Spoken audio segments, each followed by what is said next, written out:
দেড় দশকে দেশের সব স্তরের প্রশাসন দলীয়করণ, দুর্নীতি ও অনিয়মের আখড়ায় পরিণত হয়েছিল, এমন মন্তব্য করেছেন জনপ্রশাসন সংস্কার কমিশনের সদস্য আইয়ুব মিয়া। সকালে চট্টগ্রামে নানা শ্রেণী পেশার প্রতিনিধিদের সাথে মতবিনিময় সভায় এমন মন্তব্য করেন তিনি।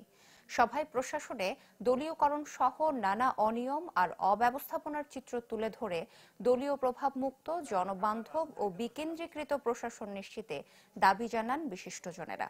এখন পর্যন্ত অনলাইনে সাধারণ মানুষের 1,05,000 সুপারিশ জমা পড়েছে বলেও জানানো হয় সভায়। সবচেয়ে বড় সমস্যা হচ্ছে বাড়ি ঘর, আত্মীয় স্বজন খোঁজ খবর নিয়ে রাজনীতির সাথে ফেভারেবল হলে তাকে নিয়োগ দিচ্ছে। ওই জায়গায় হলো সবচেয়ে বড় সমস্যা। ওই জায়গাটাই হচ্ছে বড় সমস্যা। নিয়োগ, পোস্টিং, প্রমোশন সব জায়গা থেকে রাজনীতিকে এলিমিনেট করতে হবে। অনেক যোগ্য প্রশাসন ক্যাডারের অফিসার আছে, সবকিছু আছে, প্রমোশন হয়নি।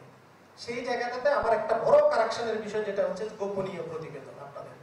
আপনাদের গোপনীয় প্রতিবেদনে কেন লেখা হবে যে তোমার রাজনৈতিক ইয়েটা কোনটা? না, দেড় যুগ সময় ধরে আমরা প্রশাসনের নানা ধরনের অসঙ্গতি, অনিয়ম, বিশৃঙ্খলা, দুর্নীতি অনেক কিছু আমরা দেখেছি।